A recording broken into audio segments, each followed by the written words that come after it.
I was able to drop 5 strokes off my handicap all from home. No lessons, no driving range, just 5 things I did consistently that actually worked, and you can do them too. What's going on, you guys? My name's Ethan and welcome to 9 to 5 Golf. In today's video, I'm going to show you 5 ways that I lowered my handicap by 5 strokes all from home. Now personally, I did these 5 things during this past off season because oftentimes time, work, weather, lots of things permit you from being able to go play golf or at least practice on a driving range or putting green the way you'd like to. And these are 5 simple things that you can do while sitting at home instead of scrolling through, looking at different TikTok videos and lessons where we can kind of get a bunch of different swing thoughts going on all at once and end up doing more harm than good. So sit back and relax and I'll show you 5 ways that I was able to improve my handicap all from home. Now the first tip is courtesy of a 4-footer that I missed for birdie during my first fully recorded round of golf on hole 18 to break 80. As a 7 handicap, breaking 80 is typically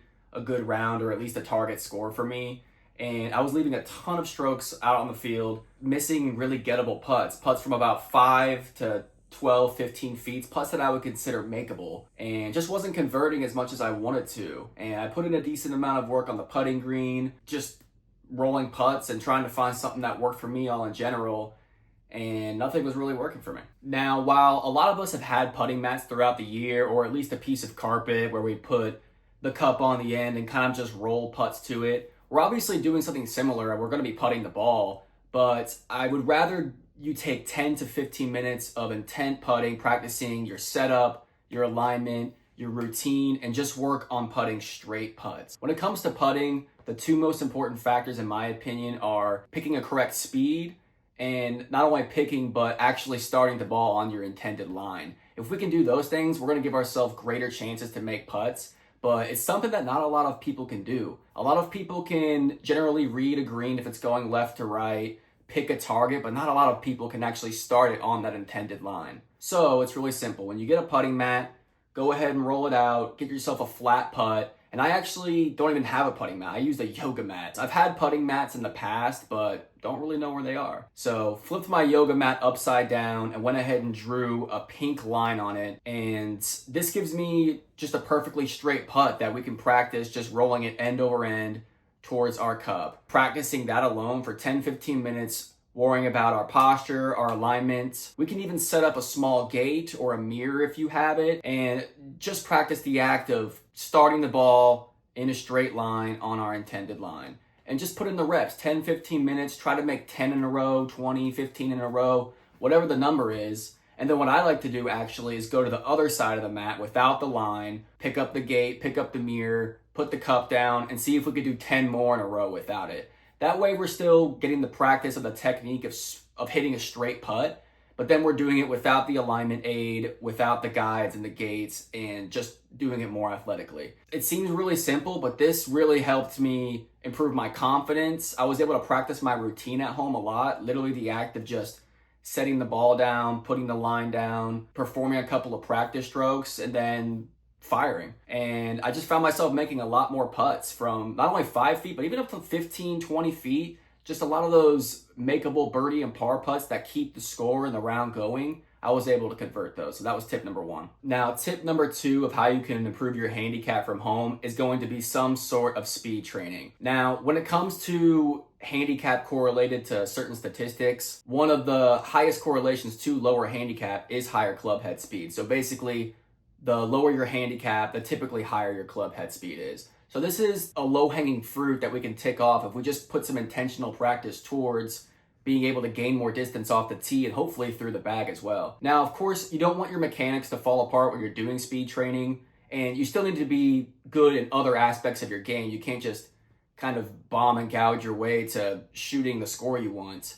But it is going to give you a leg up on the field if you're playing in tournaments, having shorter clubs into greens, and overall just giving yourself a better chance to make a lower score on any hole. Now, if you can get some sort of speed training system, I would highly recommend that. I'm actually a user of the stack system, but before I even had the stack system, I did similar drills from home in my backyard just using my driver. It's all about the intent and the effort and the consistency that you put into it can lead to speed gains on the course. So you can follow this sample plan right here. Step 1 is to just grab your driver and find an ample space, whether it's in your garage, a park, your backyard, a patch of grass. You're gonna wanna do 4 total sets. The first set, you're gonna wanna take 4 to 8 swings with your driver at normal speed. So speed that you would comfortably use on the golf course, maybe speed that you would use trying to reach a par 5 and 2. So swing hard, but not off balance or with a breakdown of mechanics or anything. Just 4 to 8 solid, good swings. Then take a minute or 2 of rest in between each set. And for the next 3 sets, you're gonna wanna do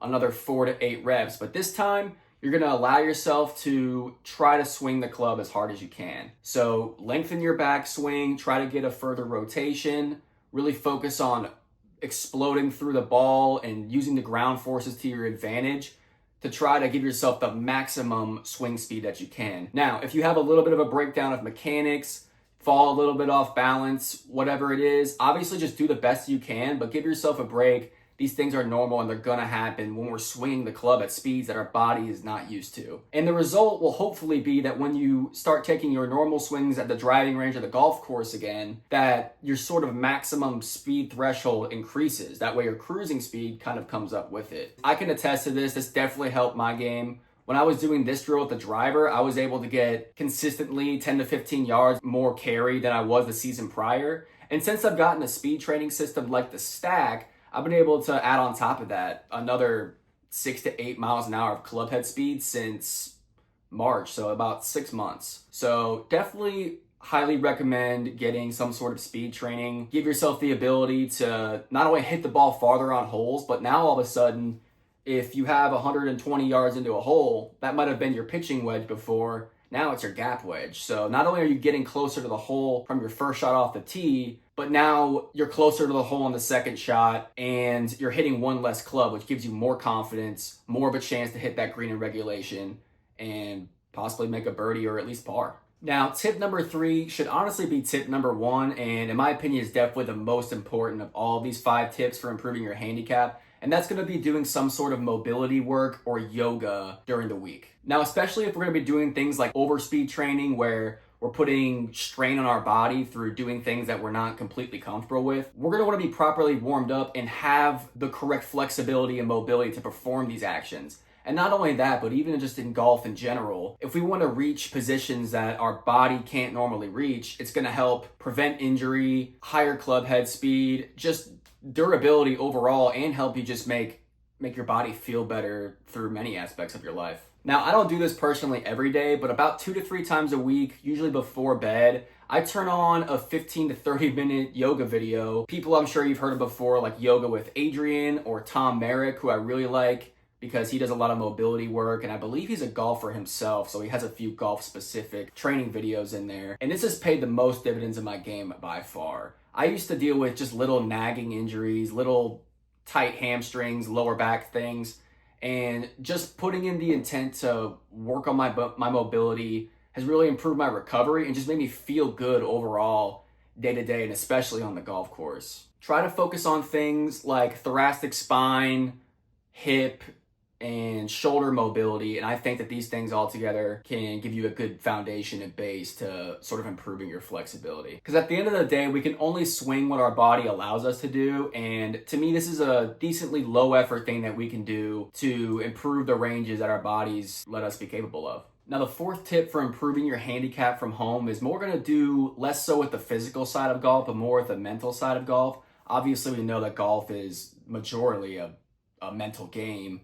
And my biggest tip was to go ahead and read more golf books. Golf books written by Bob Rotella, like Golf is Not a Game of Perfect. I've read that book tens of times. Or Harvey Penick's Little Red Book. I find that reading these books during the off season, especially the winter or really hot summers where we can't get on the golf course as much as we'd like to, really keeps us thinking about the game, and usually most of them helps you improve in your life in other ways as well. And these books can help you kind of shift your thinking of how you approach a golf course and not only benefit your scores, but sort of your mentality and approach to it as well. So whether it's developing more focus, hitting better shots, being able to deal with our emotions, I think there's a vast library of knowledge out there that has been working for players for the last few decades and continue to today. So I go ahead and take advantage of that. And the final tip about how you can improve your handicap from home is going to be to tailor your YouTube golf instructional content.